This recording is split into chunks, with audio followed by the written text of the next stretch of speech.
नवस्ता संजय नगर में कपड़ा गोदाम में लगी आग। कानपुर के नवस्ता संजय नगर में सुनील का कपड़े का गोदाम है। सुनील ने बताया कि पड़ोसियों ने सूचना दी कि गोदाम से धुआं उठ रहा है और आग की लपटें दिख रही हैं। जानकारी मिलते ही मौके पर पहुंचे, तब तक आग ने विकराल रूप धारण कर लिया। उन्होंने और मोहल्ले के लोगों ने फायर ब्रिगेड को सूचना दी। पूरा गोदाम चंद मिनटों में ही धधकने लगा। सूचना पर CFO Deepak Sharma, fire brigade की 5 गाड़ियां मौके पर मौजूद है।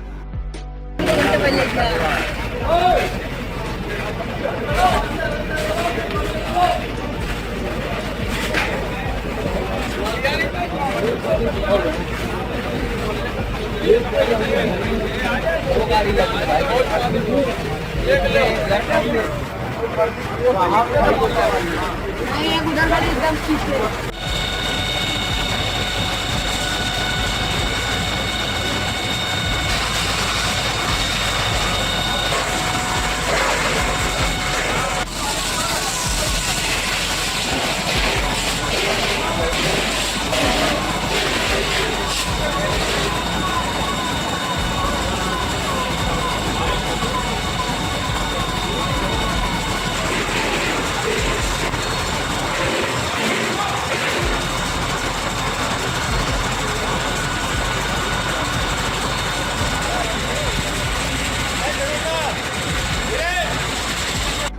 आग को बढ़ता देख 5 गाड़ियां मौके पर और बुलाई गई। गोदाम के चारों तरफ से आग पर पानी डालकर आग बुझाने की कोशिश की गई। 6 घंटे बाद भी आग को पूरी तरह से काबू नहीं किया जा सका। मौके पर डीसीपी रविंद्र कुमार, एडीसीपी अंकिता शर्मा और पुलिस कमिश्नर डॉक्टर आर.के. स्वर्णकार भी पहुंचे।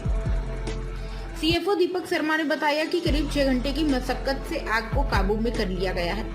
अब आग को पूरी तरह से ठंडा करने के लिए गोदाम के चारों तरफ से पानी की बौछार की जा रही है। सीएफओ ने बताया कि कपड़े का गोदाम होने के चलते आग ने विकराल रूप धारण कर लिया था। इसके चलते मोहल्ले के करीब 50 से ज्यादा घर खाली कराए गए। इससे कि कोई और मकान आग की चपेट में आए तो किसी भी तरह की जनहानि ना हो।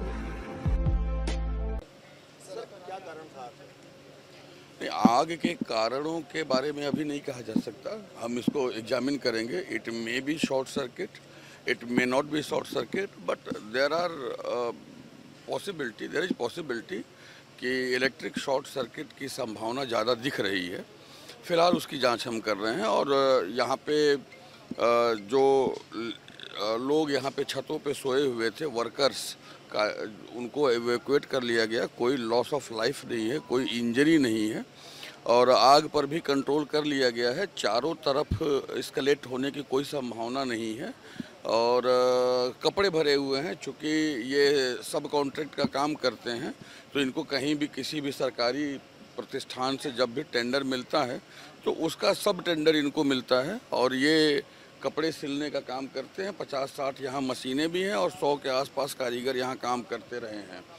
तो अभी फ़िलहाल जो है कपड़ों के प्रचुर मात्रा में होने से लेयर बाय लेयर, चूँकि ये पूरा का पूरा बिल्डिंग 4 ब्लॉक्स में है और 2 फ्लोर में है, तो एक एक ब्लॉक को ब्रेक करके दूसरे ब्लॉक में जाना और कपड़े के लेयर्स को क्लियर करते हुए आग को अंतिम रूप से बुझाना, ये कार्य अभी अगले 6-7 घंटे चलेगा। लेकिन एस्केलेट होने की संभावना पूरी तरह से समाप्त हो गई है। सिविल डिफेंस के लोग, स्थानीय लोग, हमारे फायर सर्विस के लोग और यहाँ पे जेब्रा और हमारी पीआरवी, हमारे पुलिस अधिकारी और स्थानीय थाना सभी ने बहुत प्रॉम्प्ट कार्रवाई की है। अदरवाइज लॉस ऑफ लाइफ और लॉस ऑफ प्रॉपर्टी एस्केलेट कर सकती थी, लॉस ऑफ लाइफ हो सकती थी। तो इनके समय से किए गए कार्य की वजह से चीज़ें जो है वो कंट्रोल हो गई हैं, खतरे से बाहर हैं। सर, एक बड़ा सवाल उठता है कि घनी आबादी के बीच में फैक्ट्री चली, क्या इनके नॉर्म्स पूरे थे? देखिए, ये बाहर से अगर आप देखेंगे तो सामान्य घर जैसा दिखता है और ये तमाम सवाल हैं। उन सवालों को भी कई बार स्थानीय स्तर पर सूचनाएं पहुंच पाती हैं, कई बार नहीं पहुंच पाती हैं और उन चीज़ों को भी देखा जाएगा और प्रशासन पूरी तरह से यहाँ पे है, तो कोर्स करेक्शन जहाँ भी ज़रूरत होगी वो लिया जाएगा। 6 घंटे बाद फायर ब्रिगेड की टीम ने आग को काबू में किया, तब जाकर इलाके के लोगों ने राहत की सांस ली। मानक के विपरीत आबादी के बीच कैसे बना दिया गया गोदाम, सीएफओ दीपक शर्मा ने बताया कि मानकों की अनदेखी करके आबादी के बीच इतना बड़ा कपड़े का गोदाम बना दिया गया था। गोदाम में फायर फाइटिंग का भी कोई भी सिस्टम मौजूद नहीं था। गोदाम मालिक अभी तक गोदाम के लिए फायर की एनओसी समेत अन्य दस्तावेज भी नहीं दिखा सके हैं। एक टीम इन सभी तथ्यों की भी जांच कर रही है। प्राइम संदेश न्यूज से संवाददाता अफजाल हुसैन की रिपोर्ट।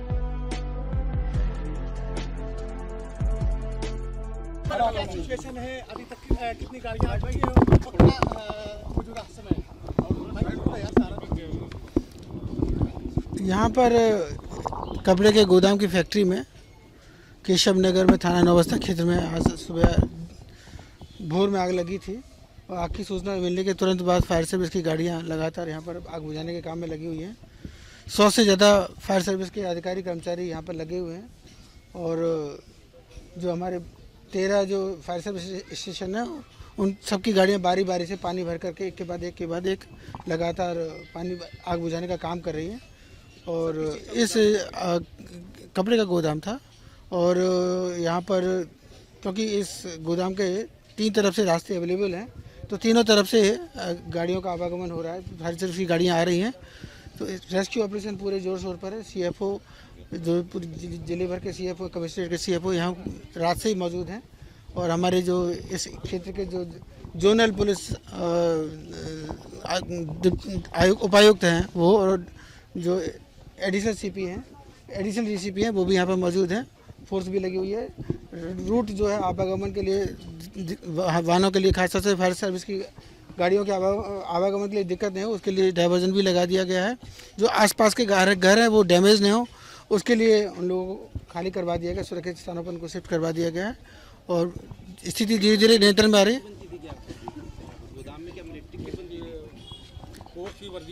हाँ बताया गया है कि यहाँ पर कपड़े जो है मिलिट्री के भी बनते थे।